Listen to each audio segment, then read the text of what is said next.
오늘도 주의 성전에 올라온 여러분에게 하나님의 은혜가 함께 하시기를 주님의 이름으로 축복합니다. 북이스라엘의 마지막 왕이 누구인지 아시나요?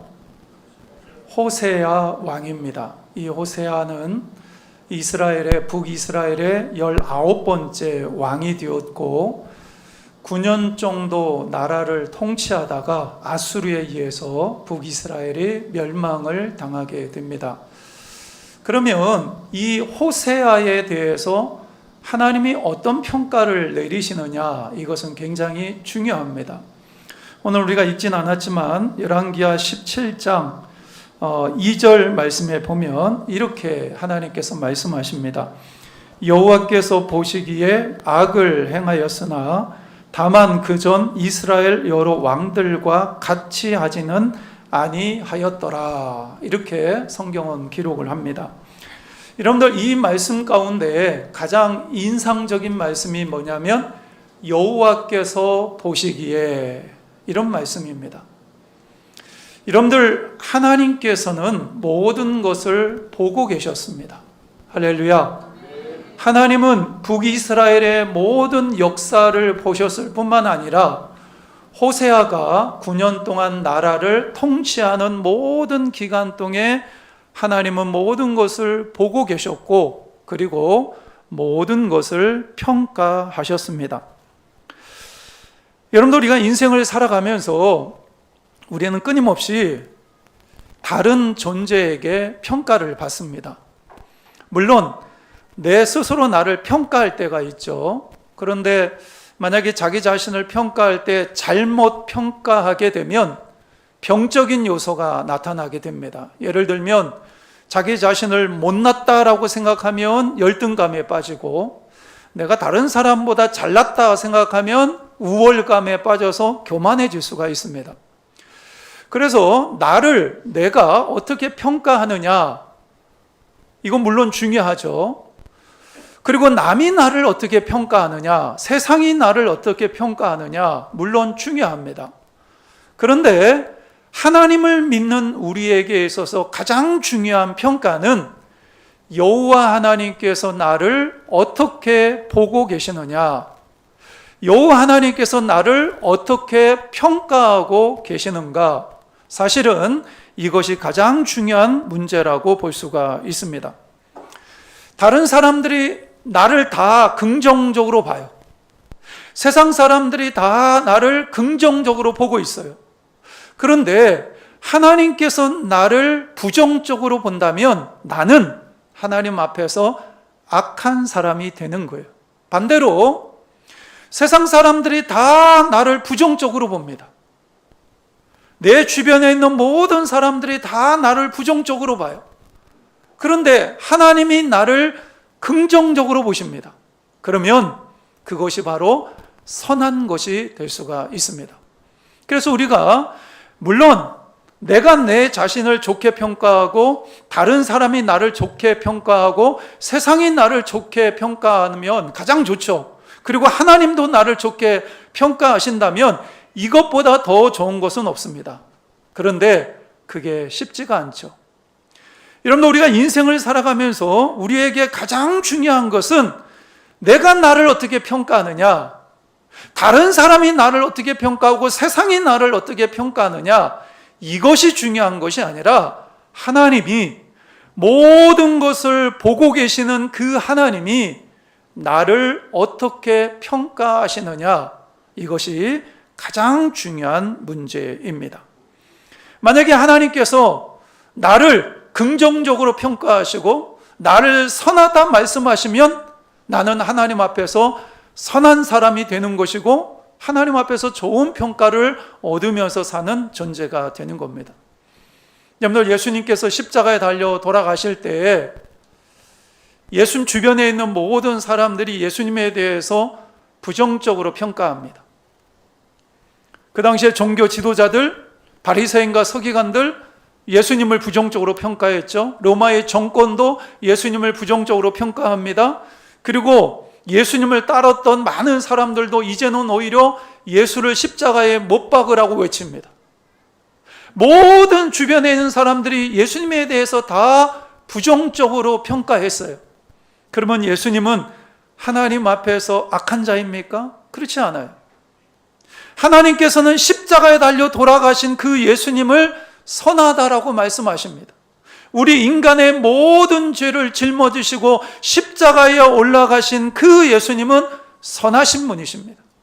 그래서 우리가 세상에서 다른 사람들이 나를 어떻게 평가하느냐, 이것보다 훨씬 더 중요한 것은 모든 것을 지금도 나를 보시고 평가하시는 그 하나님 앞에서 내가 어떤 평가를 받느냐, 이것이 가장 중요한 문제입니다. 여러분, 우리가 왜 이것을 중요하게 여기면서 살아야 될까요? 모든 인간은 죽잖아요. 그리고 피해갈 수 없는 자리가 있죠. 하나님 앞에 서야 합니다. 우리 모든 사람들은 이 땅에서의 삶을 마감한 후에 그때가 언제 될지는 아무도 몰라요. 그것으로 끝나는 것이 아니라 모든 것을 알고 계시는 그 하나님 앞에, 심판대 앞에 서야 합니다. 그리고 하나님은 우리를 평가하십니다. 그래서 우리는 그 자리를 늘 기대하면서 하나님 보시기에 가장 아름다운 삶을 살아가는 성도가 되셔야 합니다. 그 자리는 우리에게 두려운 자리가 아니에요. 물론 세상 사람들은 두려운 자리겠죠. 그러나 우리에게는 그 자리가 두려운 자리가 되어서는 안 되고 기대하는 자리가 되어야 돼요. 기대하는 자리가 되셔야 합니다. 할렐루야. 여러분들 일주일 동안 여러분의 삶을 되돌아봤을 때 여러분의 삶은 어떠했습니까? 다른 사람이 나를 어떻게 평가하느냐, 내가 나를 어떻게 평가하느냐, 이거 중요하지 않아요. 이제까지 여러분들이 인생을 살아오면서 여러분들은 어떻게 살아오셨습니까? 다른 사람들이 어떻게 평가하느냐, 내가 어떻게 평가하느냐 중요하지 않아요. 하나님이, 나의 모든 것을 알고 계시는 그 하나님이 나를 어떻게 평가하느냐, 하나님의 평가가 가장 중요합니다. 호세아 왕은 하나님이 보시기에 악한 왕이다, 성경은 이렇게 이야기를 합니다. 그런데 다만 그 전 이스라엘 여러 왕과 같지는 않았다. 이 얘기가 뭐냐면 다른 왕들은 100% 악한 왕이었는데 그래도 이 호세아 왕은 조금 하나님 앞에서 나은 것이 있었다라고 성경은 말합니다. 그게 뭐냐면 이 호세아 왕은요, 다른 북이스라엘 왕들은 우상들을 막 자꾸 새로 들여왔어요. 그래서 새로운 우상들을 계속해서 섬깁니다. 근데 이 호세아 왕은 다른 우상들을 섬기지 않았어요. 그리고 북이스라엘 백성들이 국경을 넘어서 예루살렘 성전에 가서 절기를 지키고 예배를 지키는 것을 허용해 주었습니다. 다른 왕들은 허용하지 않았거든요. 근데 이 호세아 왕만은 북이스라엘 백성들이 예루살렘 성전에 가서 절기를 지키고 하나님 앞에 제사 지내는 것을 허락해 주었어요. 그래도 하나님 앞에서 선한 부분이 있었던 거예요.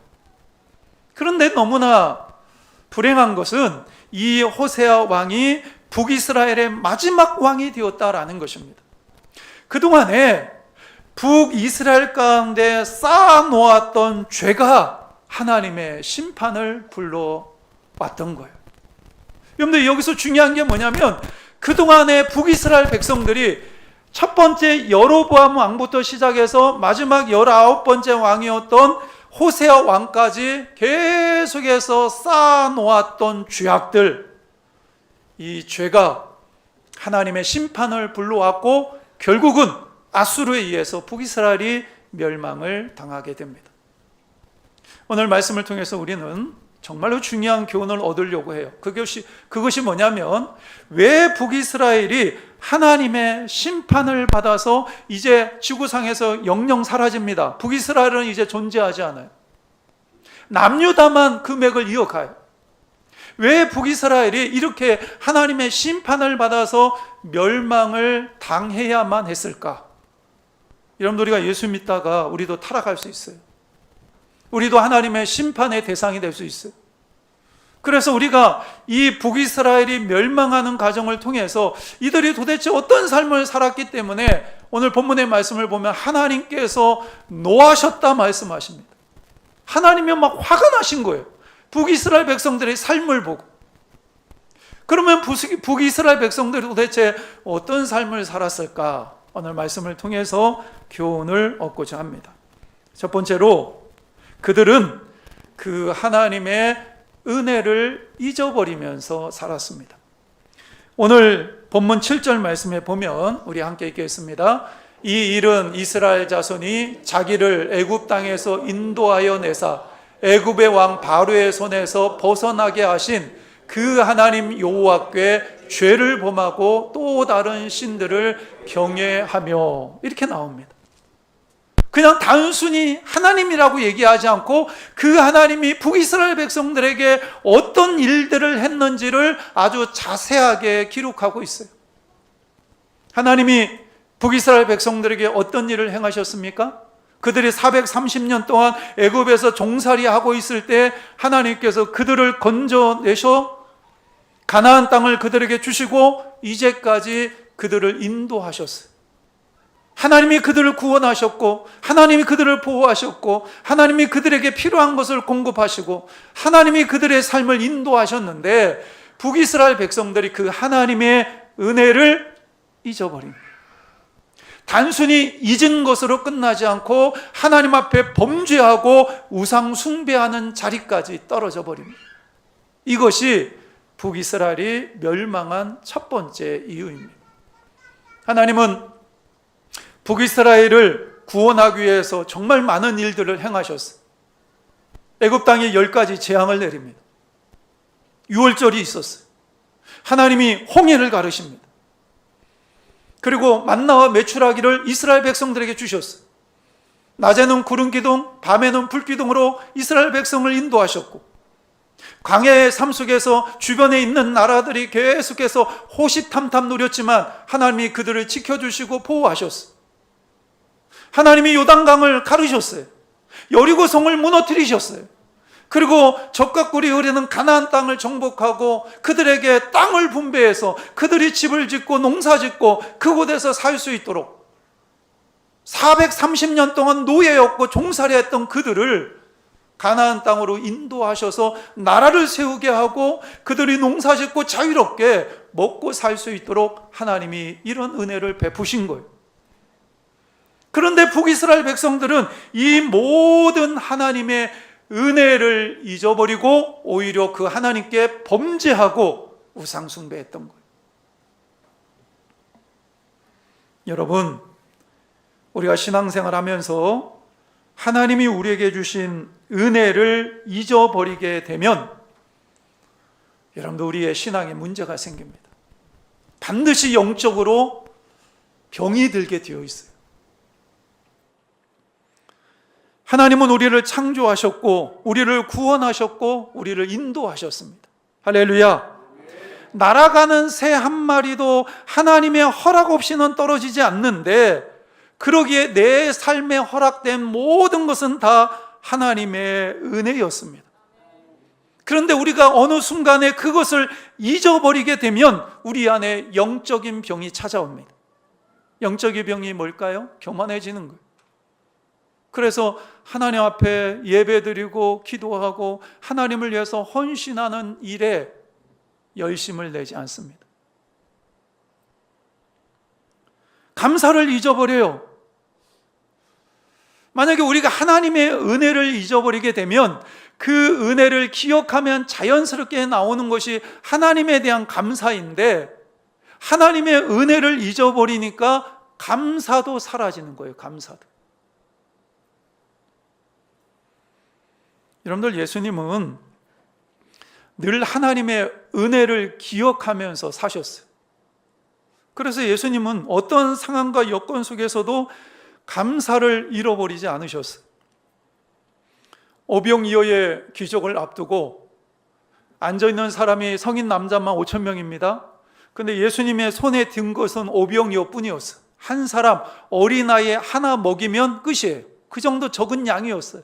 근데 예수님은 그것을 손에 드시고 하나님 앞에 축사하셨다. 이 축사하셨다는 말에는 하나님을 영화롭게 하고 감사했다라는 표현이에요. 그러니까 이 오병이어를 치고 예수님은 감사하셨던 거예요.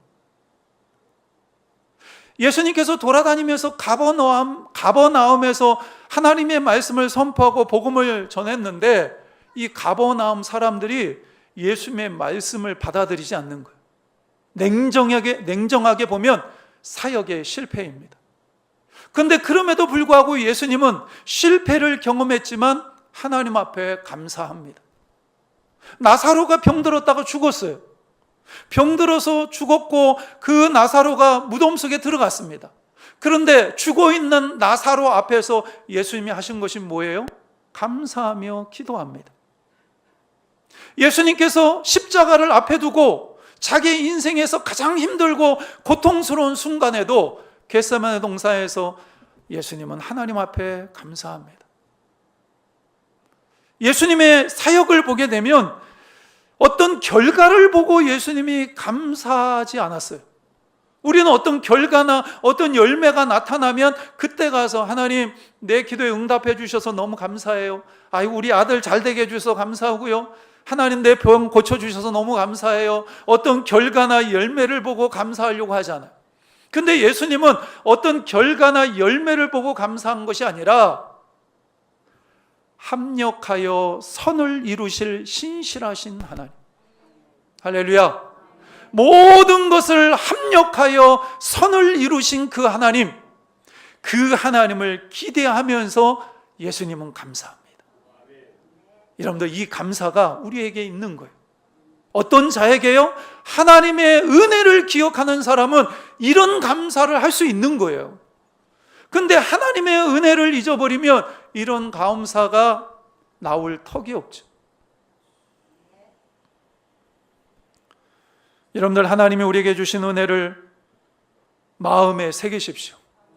그리고 겸손하게 하나님의 은혜에 감사하며 하루하루를 살아가십시오. 그것이 결국 여러분의 신앙을 지킵니다. 여러분의 신앙을 지키는 것.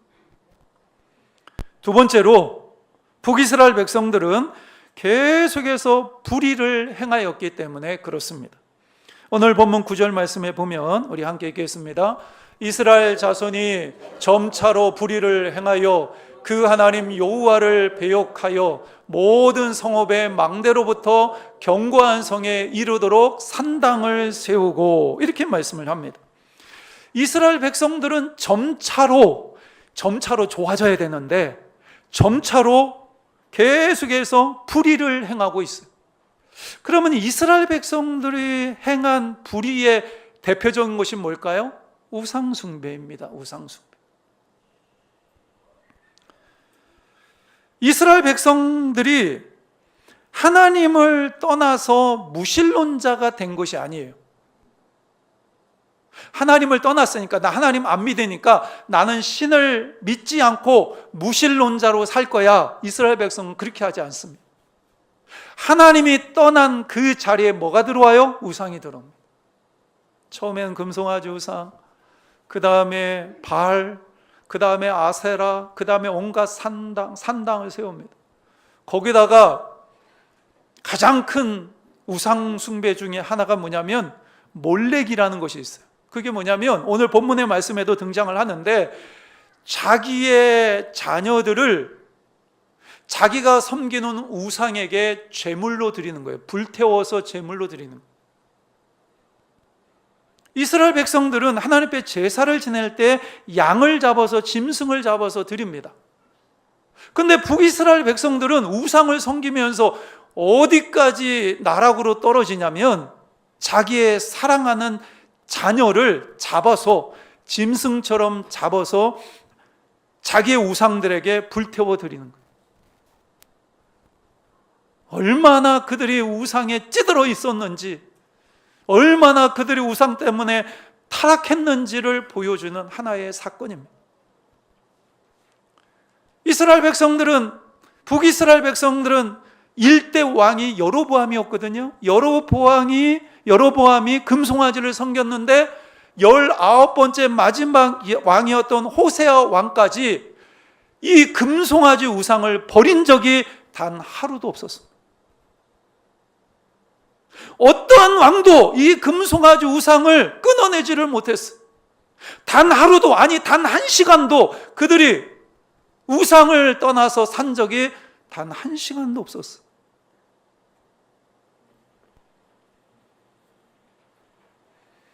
여러분들 1대 여로보암 왕부터 마지막 19대 그 호세아 왕까지 시간이 어느 정도 시간인 줄 아세요? 210년입니다. 210년. 210년 동안 그들은 금송아지 우상, 거기다가 그것으로 만족을 못하니까 뭐 바알, 아세라, 몰렉 이러면서 온갖 우상을 다 섬겼던. 여러분들 사람은요 연약하기 때문에 혼자서는 못 삽니다. 그래서 하나님을 믿든지 아니면 하나님을 믿지 않으면 뭔가 또 다른 존재를 믿으려고 해요.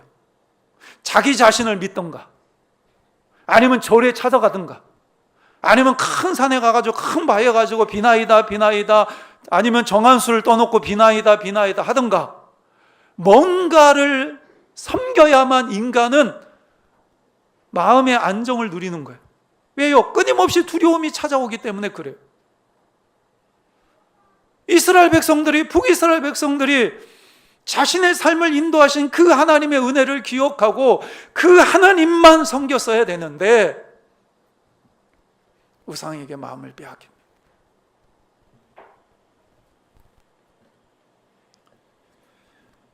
여러분들 하나님의 마음이 얼마나 아프시겠어요? 여러분 생각해 보세요. 자녀들이 커서 결혼을 하면 우리가 이제 흔히 하는 말 중에 그런 이야기가 있습니다. 뭐냐면 딸이 결혼하면 아들을 하나 얻는다. 그런데 아들이 결혼하면 아들을 빼앗긴다. 이런 말이 있거든요. 딸이 결혼하면 친가 쪽에 이제 그 마음이 많이 가죠. 근데 이상하게 남자들은 결혼하면 이 처갓집 쪽에 마음이 가는 것 같아요. 그래서 똑같은 자녀를 할지라도 아들이 결혼하면 아들을 하나 빼앗기는 것 같고, 딸이 결혼하면 아들을 하나 얻는 것 같고, 이런 느낌이 들 때가 있거든. 근데 여러분들 아들이 장가 가가지고 이 처갓집은 잘 챙기는데, 처갓집은 자주 왔다 갔다 하면서 무슨 뭐 장모님 생일이니 뭐 어버이날이니 결혼기념일이니 뭐 휴가니 명절이니 이러면서 그렇게 드나들면서 잘 하는데 정작 아버지 어머니한테는 잘 오지를 않아요. 그러면 여러분들 아들을 키운 입장에서, 부모 입장에서 보면 서운하죠. 많이 서운하겠죠. 여러분들 이것도 서운한데 하나님의 입장에서 보면 우상 숭배를 하고 있는 북이스라엘 백성들을 바라볼 때 얼마나 마음이 아프시겠어요. 아니 내가 430년 동안 종살이하던 애굽 땅에서 인도해가지고 그들에게 이런 수많은 기적과 이적을 베푸면서 젖과 꿀이 흐르는 가나안 땅을 그들에게 줬는데 그 땅에서 하나님의 은혜를 잊어버리고 우상 숭배하고 있으니까 하나님의 마음이 찢어지죠.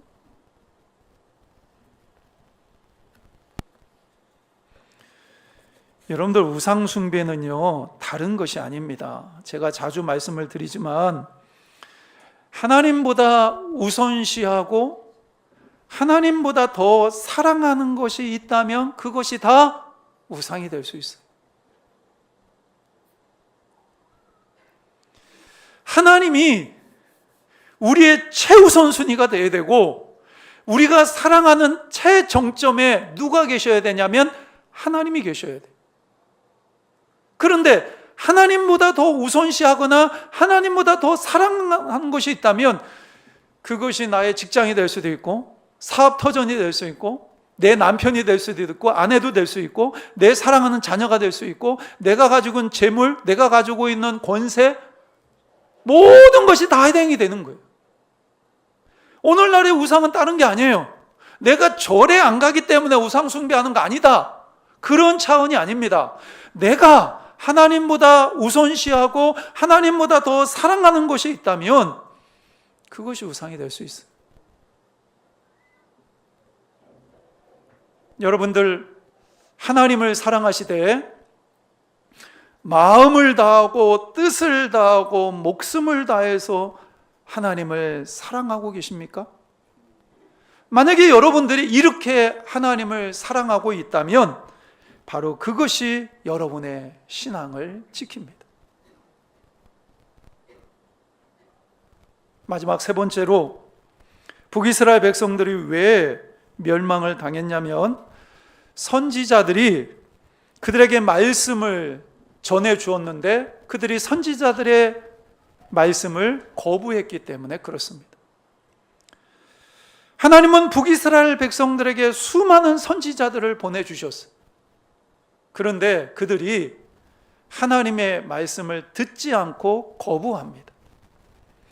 오늘 본문 14절 말씀에 보면 함께 읽겠습니다. 그들이 듣지 아니하고 그들의 목을 곧게 하기를 그들의 하나님 여호와를 믿지 아니하던 그들 조상들의 목같이 하여, 이렇게 나옵니다. 한마디로 얘기하면 소귀의 경이 귀해요. 소의 아무리 경을 읽어봤자 소가 못 알아듣잖아요. 북이스라엘 백성들에게 하나님께서 선지자들을 보내서 하나님의 말씀을 계속해서 선포하고 있는데 이스라엘 백성들은 귀를 막습니다. 마음을 닫아버려요. 하나님의 말씀을 무시하고 듣지 않습니다. 그래서 북이스라엘이 멸망을 당한 거예요. 제가 찾아왔어요. 하나님이 북이스라엘에게 어떤 선지자를 보내주셨는지 제가 찾아보니까요, 하나님은 여로보암 시대에 아이야 선지자를 보내주셨어요. 그리고 바하사 시대에 예후 선지자, 아합 시대는 엘리야와 미가야 선지자, 요람 시대부터 요아스 시대는 엘리사, 여로보암 2세 시대는 요나, 호세아, 아모스, 베가 시대는 오뎃. 이게 공식적으로 등장하는 선지자들만 9명입니다. 9명. 하나님은 북이스라엘 향해서 계속해서 선지자들을 보내주시는 거예요. 하나님의 말씀을 선포할 선지자들을 계속해서 보내주었지만 그들은 하나님의 말씀을 듣지 않습니다.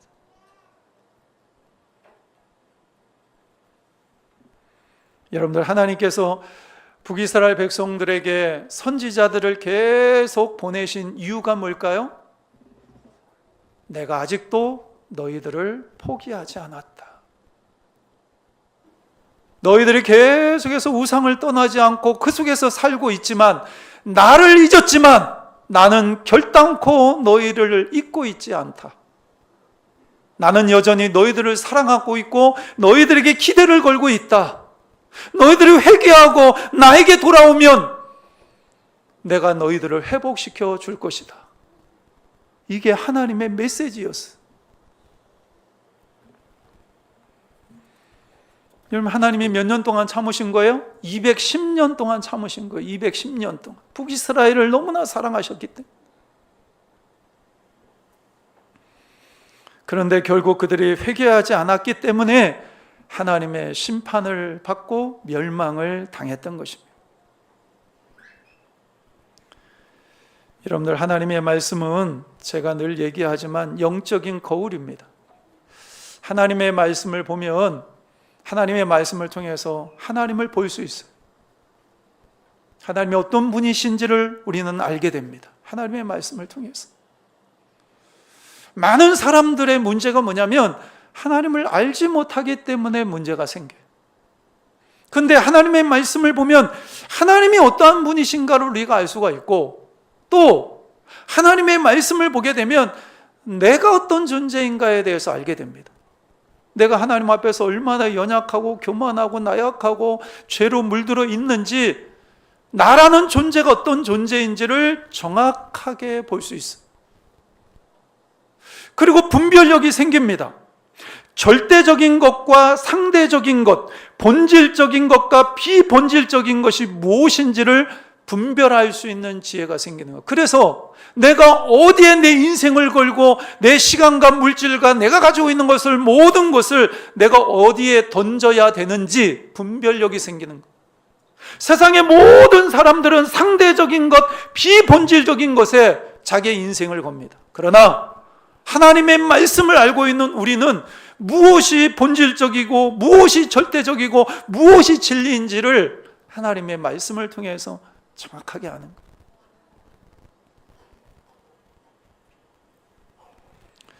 누군가가 저에게 와서 목사님, 신앙생활에 있어서 가장 중요한 것이 뭡니까?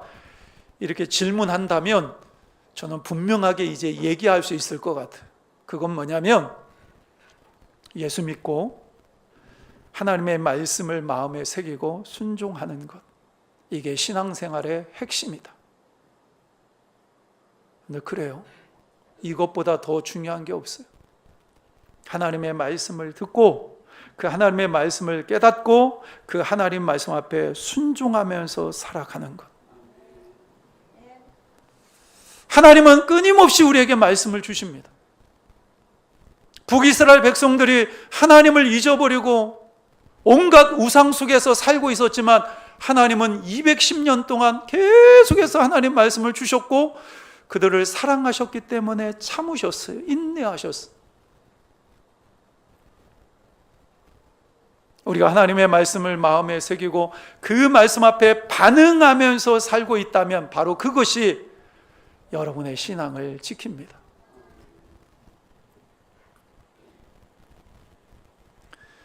하나님이 북이스라엘 백성들을 오랫동안 지켜보셨던 것처럼 오늘도 하나님은 우리를 지켜보고 계십니다. 그러면 중요한 것은 내가 하나님 앞에서 선을 쌓고 있는가 아니면 악을 쌓아가고 있는가, 이게 중요한 거예요. 북이스라엘 백성들은 계속해서 악을 쌓아 올렸어요. 그래서 결국은 하나님의 심판을 받습니다. 우리가 이제까지 살아오면서 하나님 앞에서 여러분들은 선한 것을 더 많이 쌓아 올리셨나요? 아니면 악한 것을 더 많이 쌓아 올리셨습니까?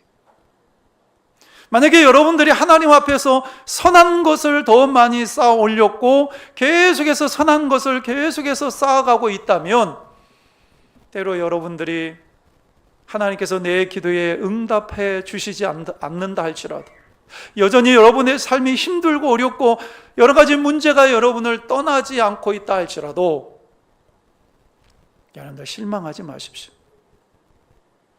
하나님의 때에 하나님께서 그것을 통해서 일하십니다. 210년 동안 북이스라엘 백성들이 악을 계속해서 쌓아 올리니까 하나님께서 결국은 북이스라엘 백성을 심판하시잖아요. 근데 만약에 우리가 하나님 앞에서 선을 계속해서 쌓아 올린다면 마지막 때에 하나님께서 우리에게 귀한 선물을 주시는 거예요. 은혜를 주시는 거예요.